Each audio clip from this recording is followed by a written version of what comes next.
Assalamualaikum warahmatullahi wabarakatuh. Sebelumnya, saya akan memperkenalkan diri terlebih dahulu. Perkenalkan, nama saya Ersa Falvianggraini, NPM 201201030. Saya dari kelas Strategi Operasi K. Saya di sini akan menjelaskan materi terkait pengembangan produk dan pelayanan dan organisasi pada bab 9. Topik yang akan dibahas yaitu yang pertama, inovasi desain kreativitas, yang kedua, pentingnya strategis pengembangan produk dan layanan, yang ketiga, tahapan pengembangan produk dan layanan sebagai proses, yang keempat, perspektif persyaratan pasar tentang pengembangan produk dan layanan, yang kelima, perspektif sumber daya operasi tentang pengembangan produk dan layanan, dan yang terakhir atau yang keenam, contoh perusahaan McDonald.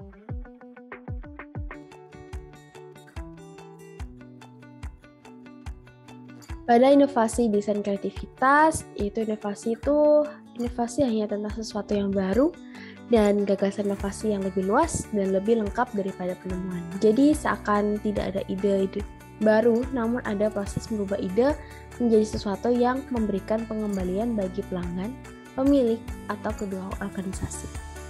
Kemudian desain itu adalah untuk memahami penampilan, pengaturan, dan cara kerja sesuatu. Dan desain itu harus memberikan solusi yang akan bekerja dalam praktek. Kemudian kreativitas itu adalah kemampuan untuk bergerak melampaui ide-ide konvensional, asumsi untuk menghasilkan ide baru yang signifikan, dan juga bahan penting dari inovasi. Dan inovasi menyiratkan membuat ide baru menjadi praktis. Nah, ini adalah hubungan antara kreativitas, inovasi, dan desain.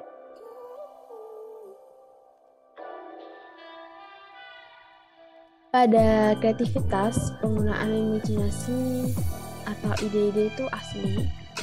Kemudian pada inovasi itu melakukan sesuatu hal yang baru. Desain itu mendefinisikan pengaruh, pengaturan, dan cara kerja dari sesuatu. Maka akan pada produk dan layanan itu akan menghasilkan sifat dan karakteristik dari penawaran sebuah organisasi. Ini ada pentingnya strategi pengembangan produk dan layanan pada poin kedua. Dari perspektif pasar, persaingan internasional menjadi semakin ketat dan banyak pasar terdapat sejumlah pesaing yang disatukan dalam hal kinerja produk dan layanannya. Kemudian untuk mendapatkan keuntungan atas bersaing adalah dengan memperkenalkan produk dan layanan yang diperbarui. Dengan itu, pesaing merespon dengan melakukan hal yang sama dan situasinya akan meningkat. Kemudian perubahan teknologi yang cepat telah mempengaruhi sebagian besar industri. Dan yang terakhir, pemasaran, pemilihan, akuntansi, dan operasi, suka atau tidak suka, merupakan bagian integral dari kemampuan organisasi manapun untuk develop produk dan layanan serta efektif dan efisien.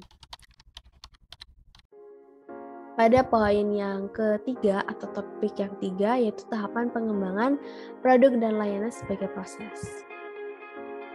Yang pertama yaitu pembuatan konsep. Ide untuk konsep produk atau layanan baru dapat dihasilkan dari sumber di luar organisasi, seperti kebutuhan pelanggan atau aktivitas desain yang diungkapkan. Ada alat riset pasar untuk mengumpulkan data secara formal dan terstruktur dari pelanggan, termasuk kuesioner dan wawancara. Yang kedua, penyaringan konsep. Tidak semua konsep memiliki potensi untuk dikembangkan hingga peluncuran pasar. Tujuan dari ini itu adalah untuk mengambil aliran konsep yang muncul dari proses pengembangan dan mengevaluasinya. Yang ketiga, desain awal. Ini mendefinisikan apa yang akan masuk ke dalam produk atau layanan dan akan mendapatkan kembali pengumpulan informasi tentang bagian komponen penyusun. Tahap ini mencakup menentukan bagaimana berbagai komponen disatukan untuk membuat produk atau layanan akhir. Yang keempat, evaluasi dan peningkatan desain. Tahap ini mengambil desain awal dan upaya untuk memperbaikinya sebelum produk atau layanan prototipe diuji di pasar. Sebagian besar didasarkan pada pendekatan yang menekankan pertanyaan sistematis tentang apa yang setiap bagian dari produk atau layanan dimaksudkan untuk berkontribusi pada nilai keseluruhannya. Yang kelima, pembuatan prototipe dan desain akhir. Ini tuh mengubah desain yang ditingkatkan menjadi prototipe sehingga dapat diuji. Ini tuh mempelajari lebih lanjut tentang sifat produk atau layanan yang diusulkan, tetapi seringkali juga untuk mengurangi risiko yang melekat dalam langsung ke pasar. Yang keenam, mengembangkan proses operasi. Tahap hari ini akan melibatkan pengembangan operasi yang pada akhirnya akan menghasilkan produk atau layanan yang dirancang.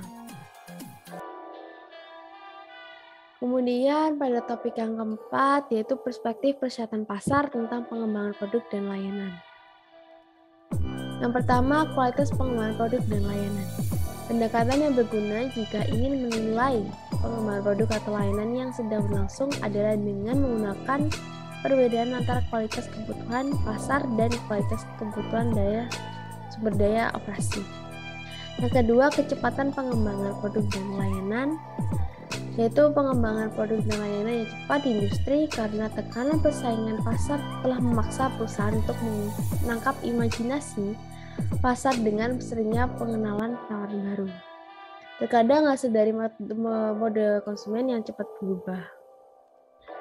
Yang ketiga, yaitu ketergantungan pengembangan layanan produk. Yang keempat, fleksibilitas pengembangan produk dan layanan. Yang kelima, biaya pengembangan produk dan layanan. Ini itu mempertimbangkan bagaimana tujuan kinerja lainnya, mendorong biaya kualitas, kecepatan, ketergantungan, dan fleksibilitas. Pada topik yang kelima yaitu perspektif sumber daya operasi tentang pengembangan produk dan layanan. Sumber daya operasi yang perspektif pada pengembangan produk dan layanan melibatkan pemeriksaan bidang keputusan yang biasanya kita gunakan tetapi menerapkannya secara khusus untuk proses pengembangan. Kapasitas proses pengembangan organisasi perlu dikelola dalam jangka panjang. Pilihan perlu dibuat tentang apakah beberapa kegiatan dilakukan di rumah atau subkontrak. Investasi dalam teknologi proses menjadi elemen yang semakin penting dan managing produk baru dan pengembangan layanan. Dan organisasi perlu proses pengembangan telah menjadi faktor penting dalam mengelola proses pengembangan. Nah, ini adalah topik yang keenam, ini adalah contoh yang saya ambil dari dalam McDonald. Pusat pengembangan McDonald itu adalah Ray Kroc pada tahun 1994 dan pada usia 52 tahun telah menjadi pemain piano, penjual cangkir kertas, dan penjual multi-mixer. Ia dikejutkan oleh pesanan besar untuk 8 multi-mixer dari sebuah restoran San Bernardino, California. Nah, ketika beliau mengunjungi pelanggan, dia menemukan sebuah restoran kecil namun sukses yang dijalankan oleh dua bersaudara Dick dan McDonald. Mereka telah membuka restoran barbecue selama 14 tahun sebelumnya. Pelanggan akan di drive-in memilih dari menu besar dan dilayani oleh car hop. Namun pada saat Ray Kroc mengunjungi operasi itu, telah berubah menjadi format drive-in swalayan dengan menu terbatas 9 item. Beliau kagum dengan keefektifan operasi yang dijalaninya, berfokus pada menu terbatas termasuk burger, kentang goreng, dan minuman, telah memungkinkan mereka untuk menganalisis setiap langkah proses produksi dan penyajian makanannya. Ray Kroc membujuk saudara untuk mengadopsi visinya untuk menciptakan restoran McDonald's di seluruh Amerika Serikat. Yang pertama dibuka di Des Plaines, Illinois pada Juni 1955. Namun Kroc dan McDonald bersaudara bertengkar. Dan Kroc membeli saudara itu atau sejenis mengajak saudara itu. Sekarang dengan hak eksklusif atas nama McDonald's, restoran menyebar dan dalam 5 tahun ada 200 restoran melalui Amerika Serikat. Setelah 10 tahun perusahaan go public, harga saham berlipat ganda di bulan pertama.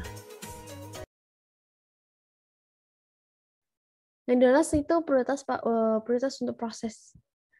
Ray Kroc telah tertarik dengan keberhasilan, kesederhanaan, efisiensi, dan profitabilitas operasi dari McDonald's bersaudara ini. Kraft ingin membangun proses yang akan menjadi terkenal dengan makanan berkualitas tinggi serta konsisten, menggunakan metode persiapan yang seragam, burger roti, kentang goreng, dan minumannya harus terasa sama di Alaska seperti di Alabama. Jadi seperti kayak di Jakarta dan di Surabaya seperti itu. Sistemnya yaitu layanan speedy, proses standar yang menentukan metode persiapan yang tepat, peralatan yang dirancang khusus, dan spesifikasi produk yang ketat. Penekanan pada standarisasi proses berarti pelanggan dapat yakin akan tingkat kualitas makanan dan layanan yang identik setiap kali mereka mengunjungi toko manapun dan di mana aja. Seperti itu. Bagi Kraft, proses operasi adalah hasratnya dari filosofi utama perusahaan. Kemudian perusahaan membentuk unit layanan lapangan untuk menilai dan membantu restorannya dengan mengirimkan konsultan layanan lapangan untuk meninjau kinerja mereka pada sejumlah dimensi termasuk kebersihan, antrian, kualitas makanan, dan layanan pelanggan. Yang membedakan McDonald's adalah semangatnya dan pasokan seputar memproduksi dan memberikan roti daging sapi yang berkualitas tinggi. Standar dari praktek keamanan dan kualitas pangan yang ketat diterapkan dan dijalankan pada tingkat strategi setiap harinya. Nah, untuk memulai inovasinya, ide untuk item menu baru seringkali datang dari franchise. Misalnya Egg Muffin diperkenalkan oleh Francis Herb Peterson yang ingin menarik pelanggan ke toko McDonald's-nya sepanjang hari. Tidak hanya saat makan siang atau makan malam. Dia datang dengan ide untuk item sarapan McDonald's karena dia konon sangat menyukai telur Benedictus dan ingin membuat sesuatu yang serupa. Demikian juga langkah baru-baru ini menuju penjualan kopi didorong oleh tren yang terus berkembang yang diterapkan pada kedai kopi besar. Pasti tahu, yaitu Starbucks. McDonald's Cafe, rantai makanan dan minuman bergaya coffee house yang dimiliki oleh McDonald's telah berkembang di seluruh dunia. Nah, ini adalah periode permasalahannya dari McDonald's. Dari awal 1990-an hingga pertengahan 2000-an itu adalah masa sulit bagi sebagian McDonald's. Sebagian hal ini disebabkan oleh perubahan mode makanan, masalah gizi, dan perubahan demografis. Sebagian karena pesaing belajar untuk meniru sistem operasi dari McDonald's.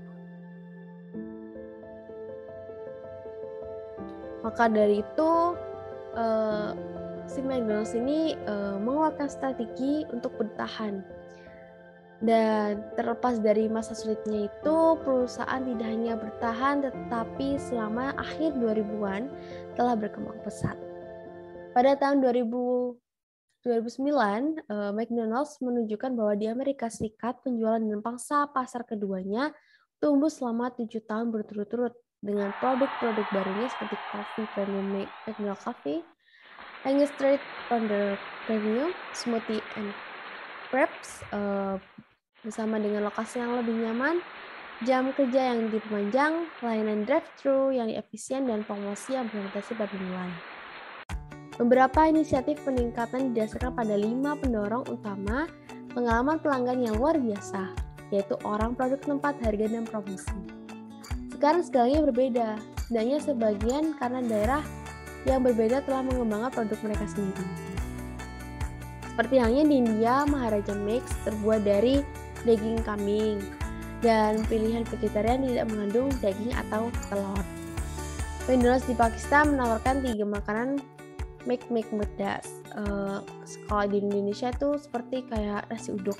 Nah, ada pilihan nasi uduk seperti itu. Nah, itu adalah contoh cemerlang dari bagaimana makanan bernilai baik dapat dibawa ke pasar massal.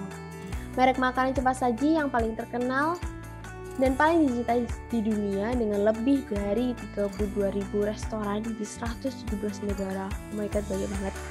Menyediakan pekerjaan bagi 1.700.000 staff dan memberi makan 60 juta pelanggan perharinya. merupakan bagian dari homogenitas budaya nasional individu, mengisi dunia dengan operasi hambar identik pemotong kue, Amerikanisasi dan tidak berjiwa yang merendahkan stafnya dengan memaksa mereka untuk mengikuti prosedur yang bergigi dan terlalu jelas. McDonald telah merevolusi industri makanan, mempengaruhi kehidupan orang yang memproduksi makanan dan orang-orang yang memakannya. Dan itu juga mengalami pasang surut, hal itu utamanya, dan penurunan itu kadang-kadang. Namun di masa-masa terberat itu, McDonald's selalu menunjukkan ketahanan yang luar biasa. Nah, selesai sudah penjelasan yang saya berikan. Kurang lebihnya mohon maaf. Assalamualaikum warahmatullahi wabarakatuh.